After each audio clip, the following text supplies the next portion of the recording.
Kung ang Dios, kung sa atong kasing-kasing ang tulog, kung sa may atong priority, kinsa may atong unahon. Mingo sa Mateo 6:31 to 33, kung imo nang tanaw ning suon, 33, seek first His kingdom and His righteousness. If you remain in Him and His word remain in you, what is your priority? Iyang hinaringan ko niyang pagkamatawag ng suon. Bisag usapan nato balikan, bisag usapan nato orasyon ng mga igsuon. One day, musukot ka sa liit, muhatag ka ng usay. Kinsa may usayon, itahan ka mga anak sa Diyos.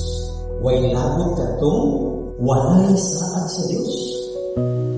Kinsa may mingdawat sa saad sa Ginoo, kinsa may lisarang sa Ginoo, mga otoy mo apubang sa paghukom. Amen.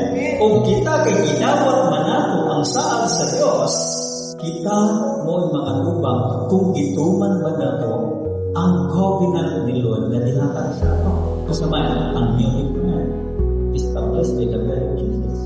Kung hindi na pagkakadya mo ba?